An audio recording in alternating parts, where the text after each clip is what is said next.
Assalamualaikum warahmatullahi wabarakatuh. Salam hormat saya sampaikan kepada Bapak Ibu dosen penguji uji kinerja dari Universitas Negeri Malang. Perkenalkan, nama saya Kartika Kusumawati. Saya mahasiswa PPG dalam jabatan kategori 3 dari Universitas Negeri Malang, program studi geografi.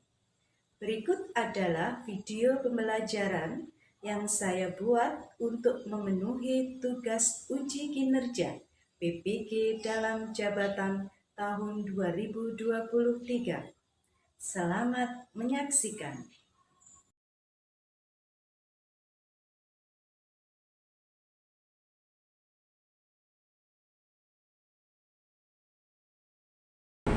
Assalamualaikum warahmatullahi wabarakatuh. Bagaimana kabarnya hari ini?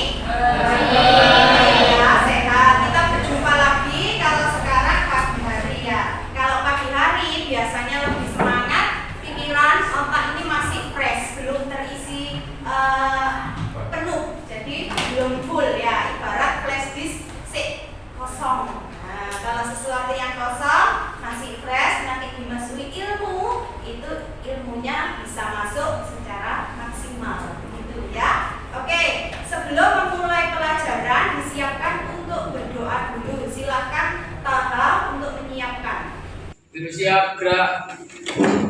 Sebelum memulai pembelajaran, malah kita berdoa. Berdoa mulai. Bismillahirrahmanirrahim. Bismillahirrahmanirrahim.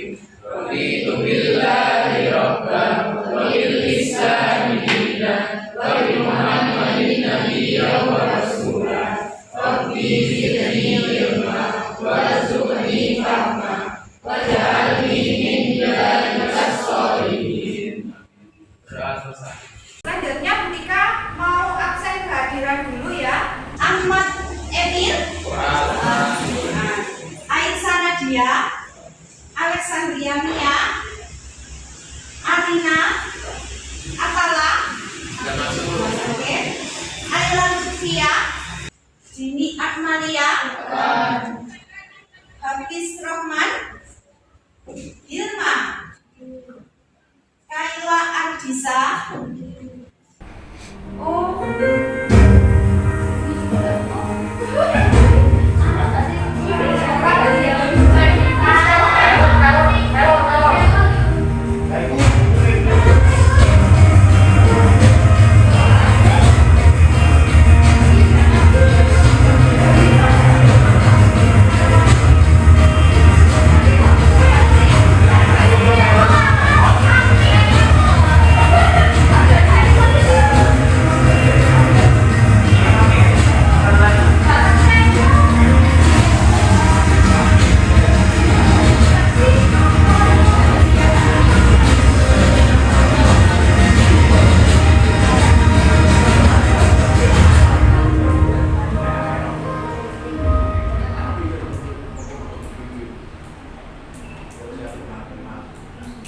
Oke, ya gimana ini? Jembatan Pelor. Ya, jembatan Pelor itu kan ada dua. Ada yang persis di belakang sekolahmu.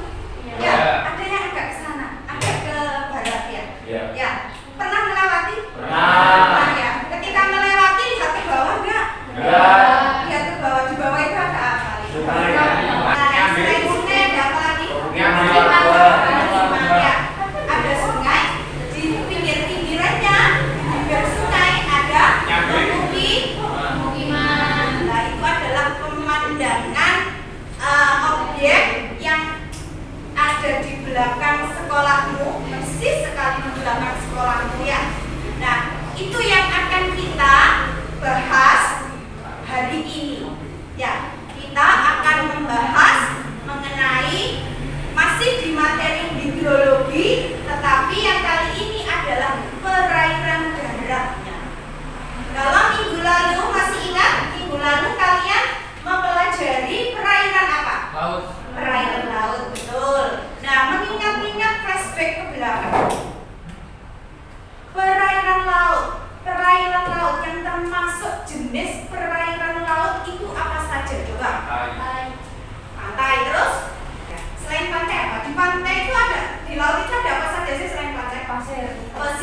Pesisir. Ya, sudah pesisir. Kemudian yang di antara, kalau kamu melihat gambarnya peta atau atlas, di antara pulau dengan pulau ada apa? Selat. Ada selat. Nah, itu adalah jenis-jenis perairan laut.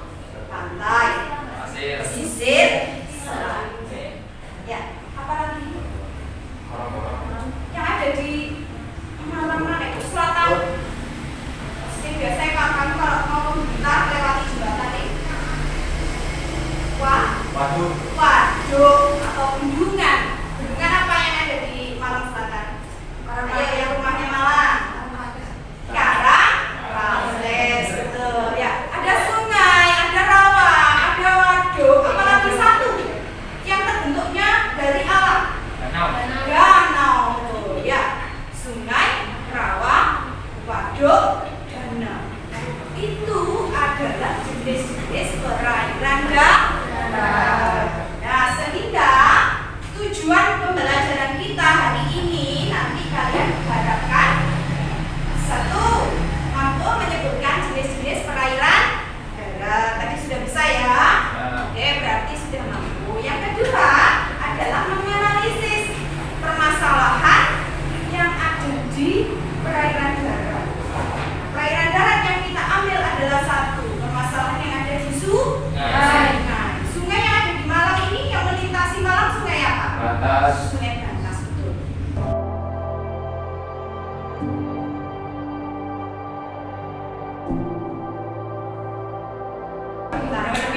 Ya, video ini ketika ambil berita yang terjadi di daerah Malang ya. Audit sampah di bawah jembatan Bung Harto Kota Malang atau aliran Sungai Berantas ini diawali dengan aksi dari para aktivis yang memutarkan beragam tulisan untuk tidak membuang sampah ke sungai. Selanjutnya, para aktivis melakukan audit sampah yang menumpuk di sungai. Dalam aksi ini, aktivis ekoton dan beberapa mahasiswa UIN ini menemukan banyaknya sampah plastik yang masih dibuang ke sungai. Selain itu, dalam audit ini, aktivis menemukan beberapa produsen besar yang mendominasi sampah plastik di Sungai Berantas ini. Di sini kami kegiatan pada pagi hari ini juga kami beraudit, yaitu memilah sampah berdasarkan produsen yang mendominasi dalam. Jadi di sini banyak sekali tumpukan sampah karena pertama adalah karena kurangnya fasilitas pelayanan pengambilan sampah oleh pemerintah, dan juga di sini kami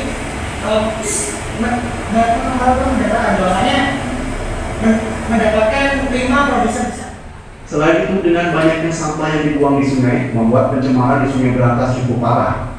Untuk itu, melalui aksi ini, para aktivis mengingatkan masyarakat, pemerintah, dan produsen untuk mengurangi penggunaan plastik sekali pakai. Kita Setio Plastik di Malang, Jawa Timur. Siapa yang pernah melakukan hal seperti yang ada di video? Yang buang atau yang bersihkan? Yang buang, saya. Apa yang kamu buang, Le? Pampers? Dia punya adik mungkin. Apa yang kamu buang pada waktu itu? Kresek. Apakah kamu buang sampah rumah tangga? Maksudnya sampah yang ada di rumahmu kamu buang ke sungai? Sudah lewat terus kamu buang gitu ya. Nah, apa sih yang kamu lihat dalam video itu? Apa yang dapat kamu amati? Pencemaran. Tercemar. Apa aja? Ada sampah. Kemudian ada selain sampah ada apa? Air sungai ya. Ada lagi. Itu yang ada apa? Bangunan itu apa? Namanya pemukiman. Ya, kalau melihat berita di video itu, begitu mirisnya kita lihat bahwa penduduk sekitarnya begitu entengnya, begitu tidak ada bebannya untuk membuang sampah ke sungai. Dampaknya apa? Banyak sekali. Ya, dampaknya banyak sekali. Dampaknya bagi manusia, bagi lingkungan, bagi hewan-hewan atau ekosistem yang ada di sungai. Ya, itu tidak bagus, tidak sehat. Nah, inilah peristiwa. Ini video ini adalah di situ tadi kamu lihat ada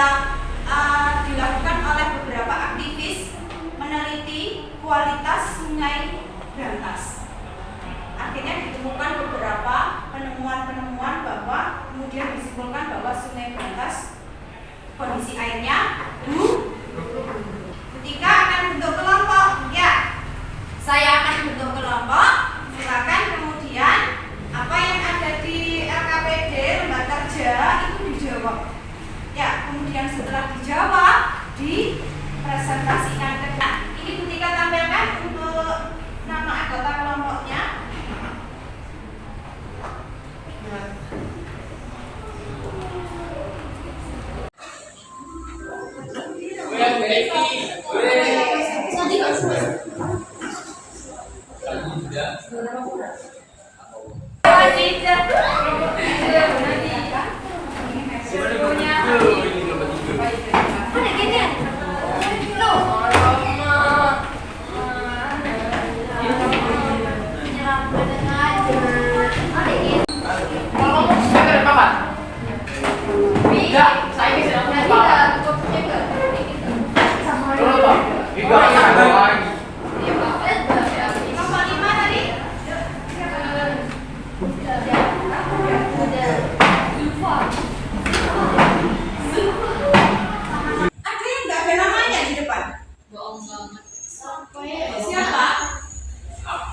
Soalnya Bu Tika hitung 24.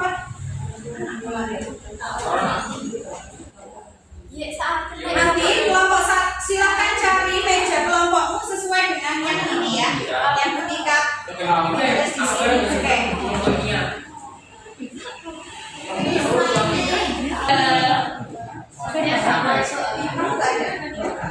Jadi kamu masuk di kelompok. Saya juga. 5 ya. Saya tak tambahkan. Iya. Kelompok 3. Kelompok 3 nanti di sini ya. Kelompok 4 nanti bisa di sini. Ya, permasalahan yang terjadi di sungai.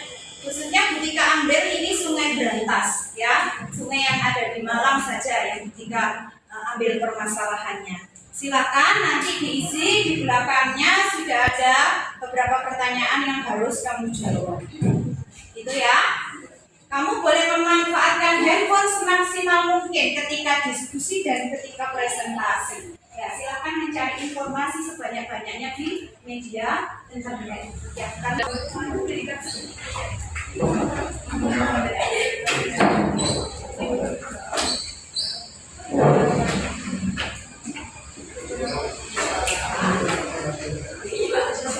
ya, silakan untuk mengerjakan lembar kerja yang sudah kalian terima, ya. Berantas yang mencapai 22,98 ton hektar per tahun dan jika diukur dalam persentase maka telah terjadi peningkatan sekitar 300% selain laju erosi yang begitu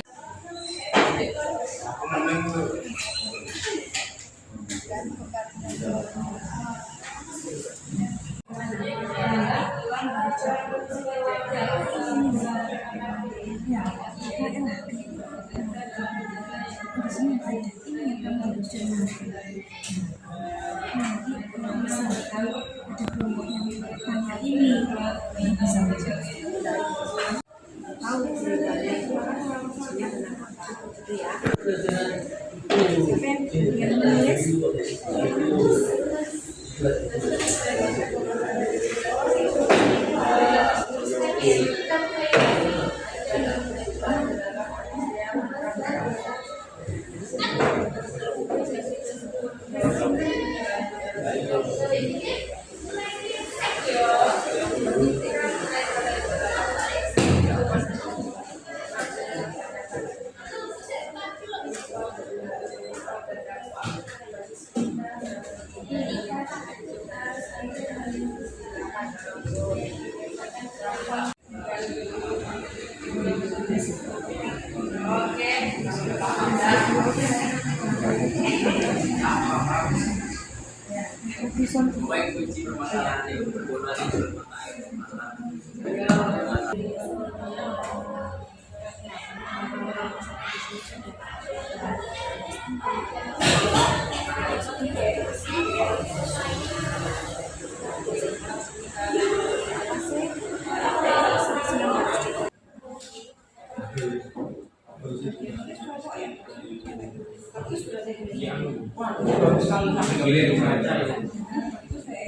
Belum.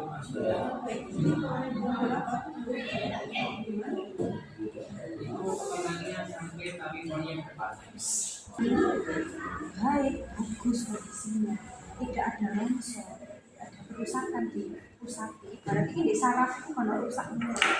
Berarti itu saraf, ya. Saraf bumbunya itu bisa. Ya. Sekarang tanaman musimannya itu sudah bertambah, tapi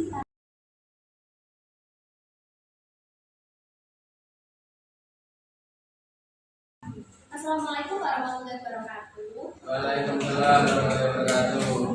Perkenalkan, kami di sini dari kelompok 1 akan mempresentasikan mengenai isu lembaga kerja legislatif materi prakarya di darat. Nah, setelah ini presentasi akan dibacakan oleh teman saya yang bernama Linda. Permasalahan yang terjadi pada artikel tersebut adalah das batas hulu berada dalam kondisi yang kurang baik. Kondisi tersebut mendorong terjadinya laju erosi yang begitu tinggi. Kondisi kekritisan lahan juga mendorong berkurangnya air di Kota Batu. Penyebab dan dampaknya bagi lingkungan dan kehidupan sekitar. Salah satu yang menyebabkan kekritisan das batas adanya alih fungsi lahan dari kawasan menjadi pertanian, di mana seharusnya ditumbuhi tanaman tahunan berganti menjadi tanaman semusim. Dampaknya, 1. Mata air di Kota Batu mengalami penyusutan dari log mata air ini menjadi 57 mata air. 2. Selain adanya penurunan kuantitas, juga adanya penurunan kualitas air, di mana air menjadi kotor dan tercemar. Solusi mengatasi permasalahan tersebut: memulihkan kembali lahan kritis dengan tetap menanami lahan dengan tanaman tahunan. Meningkatnya emisi karbon yang semakin meningkatkan efek gas rumah kaca yang akan berpotensi meningkatkan suhu di kawasan Malang Raya. Suhu seperti alpukat, durian, suhu kopi. Di sela-selanya dapat ditanami tanaman musiman seperti umbi-umbian, jahe, dan lain-lain. Untuk di sekeliling sebagai pasar hidup, 30%-nya ditanami tanaman tahunan. Sudah?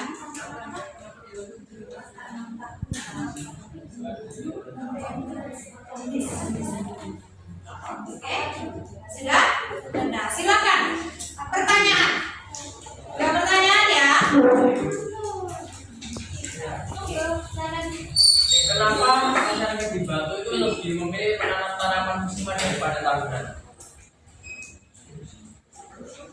Harus tahu dulu tanaman semusim itu apa aja jenis tanaman semusim. Coba bisa dicari. Kalau tanaman musiman itu contohnya kayak tomat, sari, cabai, bakol.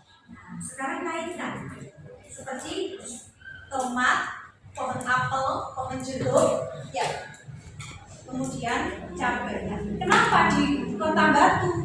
Dari pertanyaannya kelompok 3 tadi. Kenapa kok di Kota Batu penduduknya lebih tertarik menanam tanaman musiman? Berarti harus kamu kaitkan dengan jenis tanaman musiman. Kenapa dia? Kondisi Pengaruhnya kepada kondisi cuaca di Batu. kondisi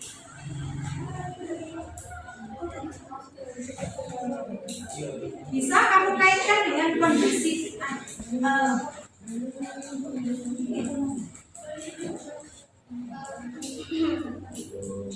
Kalau misalkan kita penduduk pakai tanaman yang musiman, itu kayak keuntungan ekonominya lebih banyak gitu kan. Misalkan tahun itu kayak lama gitu loh. Kalau misalkan musiman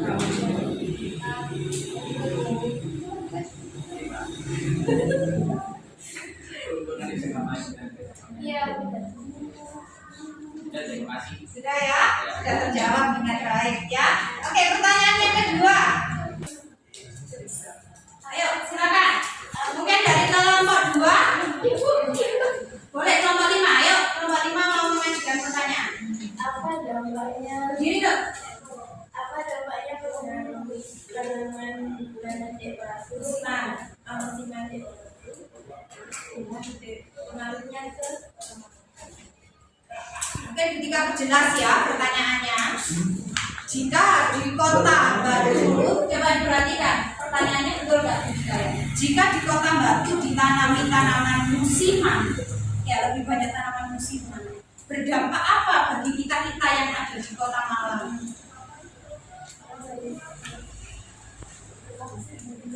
Kira-kira dampaknya apa? Dampak positifnya yaitu pasokan produk bertambah sehingga kota Batu dapat memproduksi tanaman musiman dengan hasil yang baik. Ini dapat meningkatkan pasokan produk pertanian untuk wilayah sekitarnya termasuk Malang. Dampak negatifnya persaingan pasar. Jika kedua kota bersaing untuk memasok produk serupa, ini bisa menciptakan persaingan pasar yang dapat mempengaruhi harga dan pendapatan petani. Ya? Oke. Ya. Itu jawaban dari kelompok 1. Jawaban dari kelompok 1 itu berarti keuntungan ya, lebih kepada pengaruh yang positif ya. Nah, kalau pengaruh dari segi alamnya apa? Kondisi alam. Pengaruhnya nih, kira-kira kalau di Batu lebih banyak tanaman musiman, kira-kira dampaknya bagi kota-kota di sekitarnya apa? Tadi ada yang menyebut, nyebut longsor. Betul.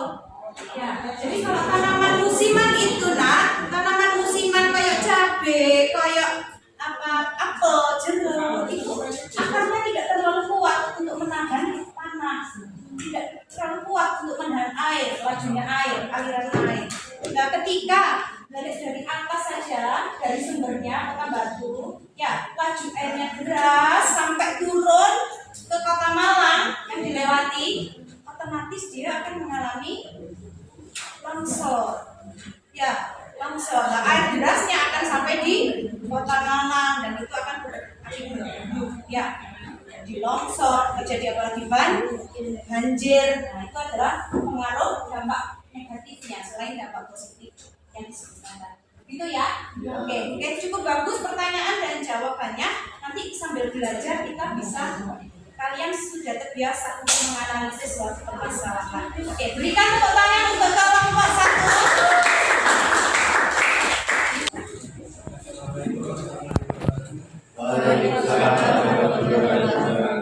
Kami dari kelompok 2 ingin menjelaskan dari hasil diskusi kami tentang sungai Brantas di Malang dan Batu terkontaminasi mikroplastik langkah lanjutan. Nah, ada yang tahu mikroplastik itu apa? Tidak,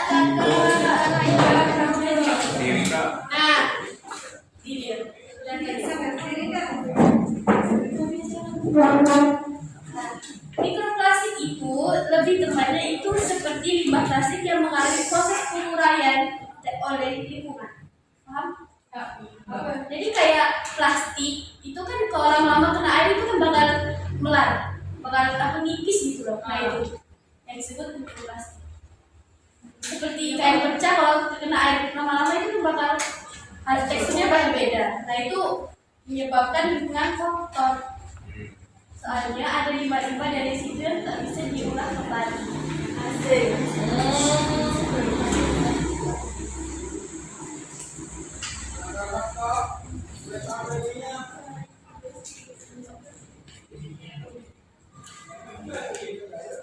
Partikel mikroplastik berukuran kecil dari 5 mm.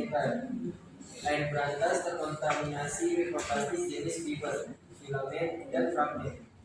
Mikroplastik jenis fiber atau kain pecah berasal dari serangkaian pakaian filament dari pecahan plastik yang terdegradasi dan jenis fragmen dari potongan plastik polimer sintetis.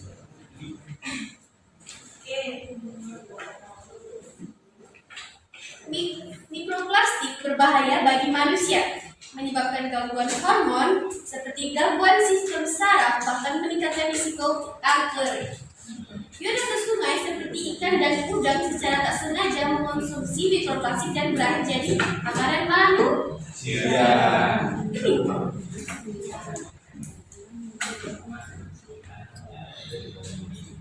Nah, Mikroplastik juga yang mempengaruhi kualitas air.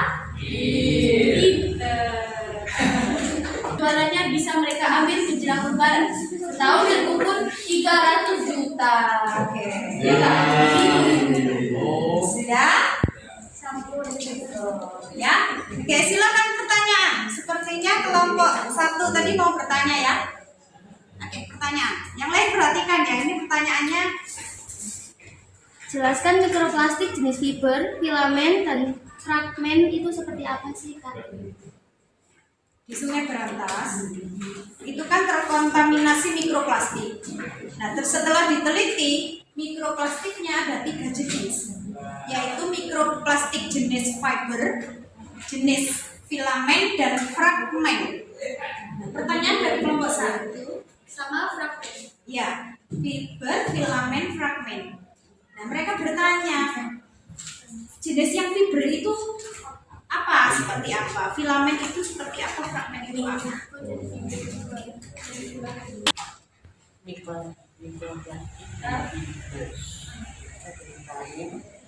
Sintetis terlepas akibat pencucian pakaian, jala ikan bahan baku industri, ala rumah tangga, kantong plastik yang dirancang untuk terdegradasi di lingkungan atau akibat melakukan peleduk plastik.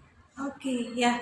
Mikroplastik jenis fiber itu sampah-sampah yang ada di sungai, nak, yang jenisnya dari laundry, dari pencucian kain, ya, dari serat-serat pakaian. Ya, itu sampah-sampah yang ada di sungai yang dari fiber itu, yang dari pencucian kain itu tadi. Misalkan ada kain-kain bekas-bekas dibuang ke sungai, lah dari situ. Ya, kalau filamen dari mana? Filamen itu jenis filamen dari sampah plastik. Coba jelaskan. Dari sampah Plastik jenis filamen adalah benang plastik yang sangat tipis. Umumnya memiliki diameter kurang dari 5 mm. Filamen ini bisa berasal dari serat sintetis yang lepas dari pakaian saat dicuci, industri tekstil, atau limbah plastik lainnya. Ya, oke, ketika tambahkan, jika filamen itu berasal dari seperti plastik dari kresek, kresek plastik, ya, botol plastik, botol kemasan. Nah, itu sampah jenis limbah yang itu, ya, misalkan ada kresek bungkusnya makanan, kemudian ada botol plastik kamu habis minum seperti fruity kemasan itu kamu buang, ya, kamu habis beli minuman dari yang kemasannya plastik kamu buang, nah, dari sampah-sampah itu, ya. Nah, kalau yang fragmen apa? Mikroplastik jenis fragmen adalah mikroplastik yang berasal dari potongan plastik dengan polimer sintetis yang kuat. Oke, contohnya apa bendanya? Plastik. Seperti Kain. kalau keramas pakai apa? Shampoo. Pakai sampo. Botolnya kalau sudah habis kamu buang apa enggak? Lah itu. Jadi yang jenis fragmen itu yang sampah-sampah dari botol sampo, botol minuman, teh gelas, apalagi botolnya deterjen cair. Paham ya? Oke. Oh, ternyata itu. Ya.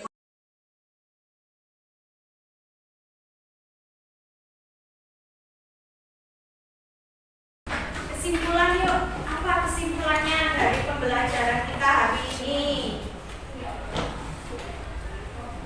Apa kesimpulannya? Bisa disebutkan. Perairan darat itu artinya adalah ini. Ciri-cirinya perairan darat itu. Yuk. Berdiri yuk. Jadi kesimpulan pada pembelajaran hari ini kita ada bahas dua topik ya. Yang pertama itu ada pengurangnya sumber mata air di mana? Di Batu itu yang awalnya 109 berkurang jadi 57. Terus di hari ini juga ada Penjelasannya kenapa kok mata air juga terus berkurang karena adanya mikroplastik. Apa tadi? Mikroplastik apa aja jenisnya? Fiber, filament, fragment. Mikrofiber, filament sama fragment. Itu ya.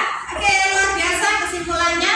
Ya, selain itu apa itu pengertian perairan darat? Ya, perairan darat adalah apa? Perairan yang sumber airnya berasal dari darat, dari daratan. Ya, jenis-jenis perairan darat apa saja tadi?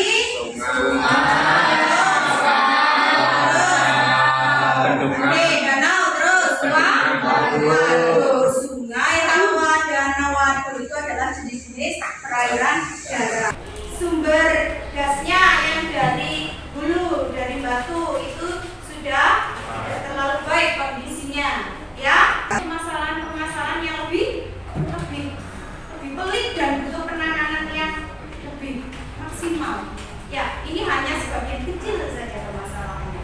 Oke, itu ya. Nah, untuk hari ini refleksinya adalah pembelajarannya sudah cukup bagus. Ya, antusias mengajukan pertanyaan untuk menganalisis sebuah permasalahan sudah mulai bisa tajam jawabannya, ya. Nanti lebih diasah lagi